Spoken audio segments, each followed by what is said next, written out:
Ya. Sebelum kita sharing firman, kita dengar firman, kita berdoa dulu ya. Bapak, terima kasih Bapak, kami sungguh mengucap syukur atas kemurahan Tuhan, kebaikan Tuhan dalam hidup kami. Kami boleh bersama-sama bersekutu di dalam doa pagi ini. Bapak, kami rindu mendengarkan firman-Mu supaya firman ini menjadi pengingat, pengajar, sehingga kami bisa refleksi di dalam diri kami, supaya kami berjalan dalam setiap kehidupan kami dan pelayanan kami bersandar kepada Tuhan Yesus saja. Urapi berkati setiap kami, supaya kami dapat insight baru. Di dalam nama Tuhan Yesus kami telah berdoa dan bersyukur. Amin. Salam semua. Nah, pagi hari ini saya mau sharing firman dari firman Tuhan di 2 Korintus 4 ayat yang ke-5 ya. Saya bacakan demikian. Sebab bukan diri kami yang kami beritakan, tetapi Yesus Kristus sebagai Tuhan, dan diri kami sebagai hamba-Mu karena kehendak Yesus ya.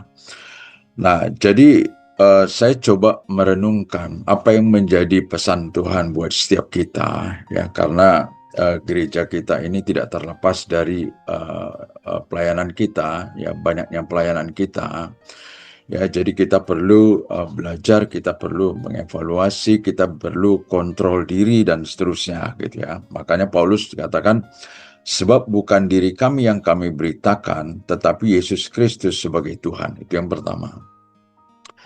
Nah, apa yang menjadi kesaksian Paulus ya tentang firman ini ya, apa yang menjadi pernyataannya ya, mengapa Paulus buat kesaksian seperti ini ya, mengapa Paulus menyatakan ucapannya seperti ini.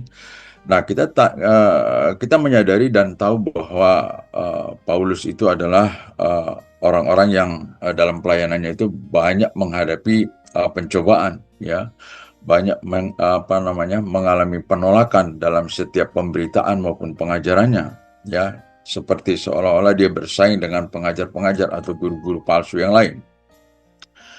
Nah, kemudian banyak juga di jemaat-jemaat, bukan hanya di jemaat Korintus ya, ada di jemaat Galatia dan seterusnya ya, mempertanyakan tentang kerasulannya ya.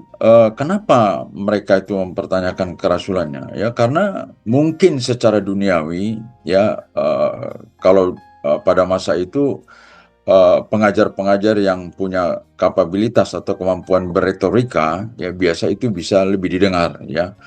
Nah, tetapi apa yang bisa kita lihat yang dilakukan oleh Paulus ya, sekalipun begitu banyak penolakan, begitu banyak penderitaan dan pergumulan ya, dia terus tetap konsisten ya.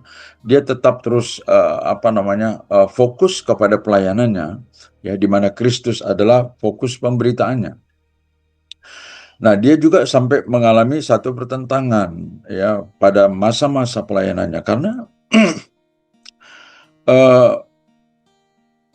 apa yang menjadi beban Paulus ya, karena dalam setiap pelayanannya dia banyak mengalami penderitaan ya, pergumulan, siksaan ya, pencobaan, dan bahkan sampai dia di penjara gitu. Jadi bagaimana jemaat-jemaat mau mengikut dia ya, dia pemberitaannya fokus Kristus, tapi dia sendiri mengalami penderitaan atau pergumulan ya. Tapi terlepas dari apa yang dialami Paulus ya, Paulus kita bisa belajar ya, bagaimana juga dalam pelayanan kita ya, kita nggak lepas dari pergumulan, pengalaman-pengalaman pergumulan kita. Nah, tapi Paulus tetap fokus kepada Kristus ya, bukan membela dirinya ya, membangun dirinya supaya dia membangun retorika atau dia supaya kuat, supaya dia terkenal dan lain sebagainya, tidak. Tapi fokus pemberitaannya adalah Kristus. Nah, kita bisa lihat di 2 Korintus 2 yang ke-17 ya, saya bacakan ya. Sebab kami tidak sama dengan banyak orang lain yang mencari keuntungan dari firman Allah ya. Sebaliknya dalam Kristus kami berbicara sebagaimana mestinya dengan maksud-maksud murni atas perintah Allah dan di hadapannya ya. Nah, jadi fokus Paulus tidak mencari keuntungan ya dari pemberitaan firman Allah, ya. Nah, kalau kita lihat di sini, kita baca di 2 Korintus 5 ayat 2b, ya, 2 Korintus 5 yang B, ya. Nah, dan diri kami, ya, sorry saya baca mulai dari ulang ya, supaya satu-satuan, ya. Sebab bukan diri kami yang kami beritakan, ya, tetapi Yesus Kristus sebagai Tuhan dan diri kami sebagai hamba-Mu, ya, sebagai hamba-Mu, ya, karena kehendak Yesus. Ya, jadi Paulus tetap memposisikan dirinya sebagai hamba, ya, bagi jemaat-jemaat, ya. Nah, jadi itu pun atas apa katakan, ya, atas kehendak Kristus, ya. Jadi luar biasa Paulus ini, ya. Yang pertama, fokus pelayanannya tetap, ya, pemberitaan kepada Kristus, ya. Kemudian yang kedua, ya, dia benar-benar menjadi hamba, ya, menjadi hamba atas kehendak Yesus gitu, ya. Jadi ini sangat luar biasa apa yang dilakukan, ya, dikerjakan oleh pelayanan Paulus, ya. Nah, saya tertarik seperti ini, ya, di 2 Korintus yang ke-2 ayat 17 tadi, ya. Nah, Paulus berkata, kami tidak mencari keuntungan dari firman Allah, ya. Saya coba merenungkan mencari keuntungan itu seperti apa, ya.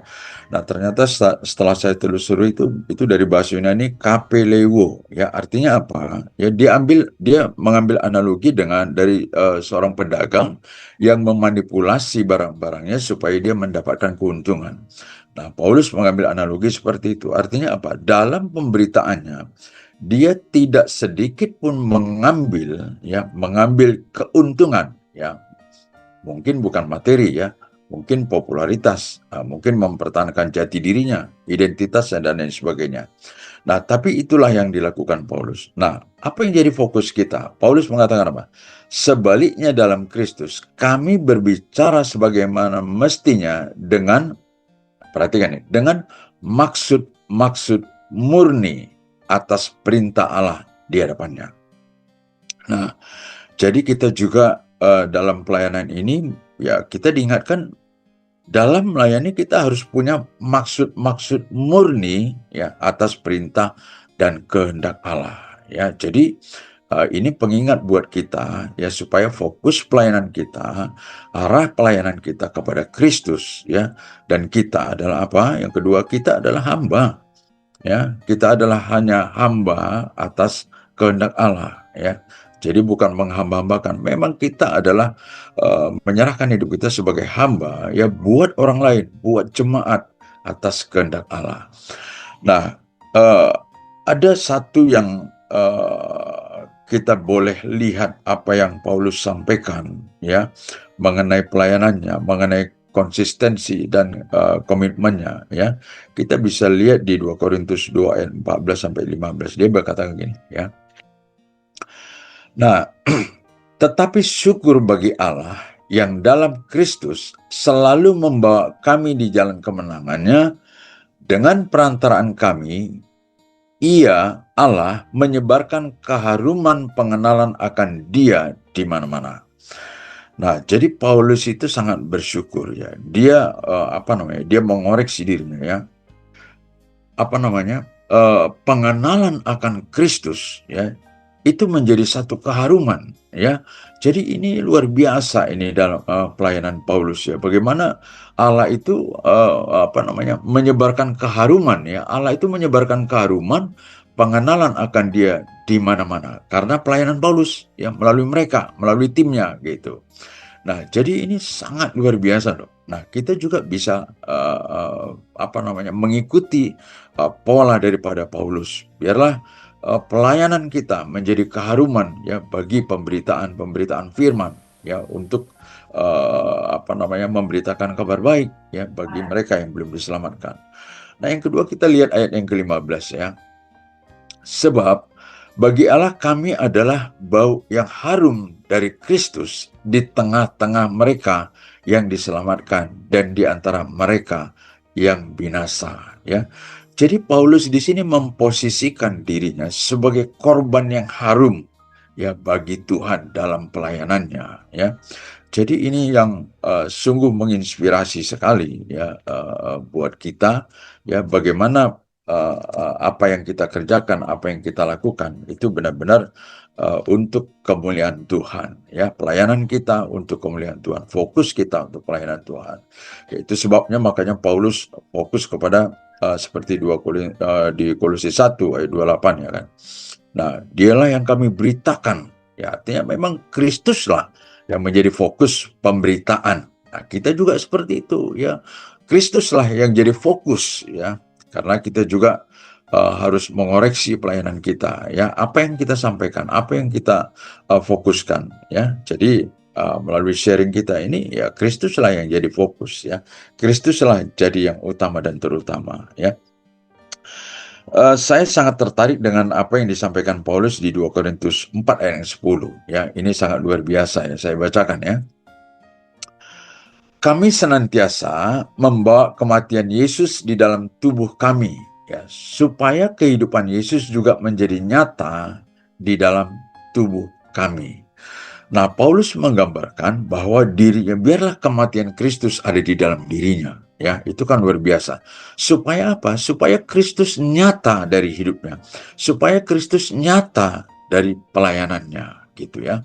Jadi ini sangat luar biasa, menginspirasi buat kita, ya, supaya kita percaya ya, lewat perenungan firman ini, ya, lewat refleksi firman ini, kita boleh memeriksa diri kita, ya, mengembalikan arah pelayanan kita, arah pemberitaan kita, arah pembelajaran kita ya kepada jemaat maupun orang lain, fokus kepada Kristus ya. Kita tidak lebih daripada hamba. Ya pasti hamba karena apa? Karena kehendak Allah ya. Dan biarlah setiap pelayanan kita menjadi keharuman, menjadi korban bagi kemuliaan nama Tuhan ya. Amin. Mari kita berdoa. Bapak, sungguh kami mengucap syukur Tuhan buat pengajaran-Mu yang kami peroleh pagi hari ini dari firman-Mu. Biarlah Tuhan kami boleh mengikuti pola pribadi apa yang dikerjakan oleh Paulus di dalam pelayanannya. Bagaimana dia memprioritaskan pemberitaan maupun pelayanannya, di mana Yesus Kristus adalah fokus dalam pelayanannya. Dan demikian juga Tuhan, biarlah kami menyadari bahwa setiap kami adalah hamba atas kehendak Allah bagi orang lain, bagi pelayanan kami. Kami adalah hamba, kami bukanlah apa-apa Tuhan. Nah, biarlah juga Bapa, kami menjadi korban persembahan bagi Tuhan di dalam pelayanan kami, supaya nama Tuhan diharumkan, supaya nama Tuhan dikenal, supaya Kristus dimuliakan di setiap tempat, di setiap lokasi, di setiap wilayah. Biarlah nama Kristus diagungkan, dimuliakan. Biarlah pemberitaan Kristus terus digaungkan Tuhan, melalui jemaat-Mu, melalui gereja-Mu Tuhan. Berkati urapi setiap kami, khususnya gereja-Mu Tuhan, Abalov Selatan ini Tuhan. Kau melihat ada begitu banyak pelayanan-pelayanan yang ada di gereja-Mu. Engkau berkati setiap pelayanan-pelayanan yang ada Tuhan, supaya kami terus menggaungkan, supaya kami terus memfokuskan pelayanan kami, bahwa Kristus adalah pemberitaan utama kami. Sebab di dalam Kristus ada keselamatan, di dalam Kristus ada kehidupan bagi setiap orang yang belum mengenal Injil. Tuhan, teguhkanlah, kuatkan setiap kami, supaya kami konsisten, supaya kami komitmen, supaya kami terus bergairah di dalam pemberitaan Injil, Injil kabar baik yang berasal daripada-Mu. Dan biarlah setiap kami Tuhan, gereja-Mu, jemaat-Mu Tuhan, terlibat dalam misi Bapa untuk menyampaikan kabar baik, untuk meneruskan Injil-Mu Bapa. Terima kasih Tuhan, dan kami percaya melalui gereja-Mu akan banyak orang dimenangkan, akan banyak orang diselamatkan Tuhan. Terima kasih Bapa, kami sungguh mengucap syukur atas firman-Mu. Terima kasih Bapa, di dalam nama Tuhan Yesus kami telah berdoa dan mengucap syukur. Haleluya bagi-Mu Tuhan. Amin.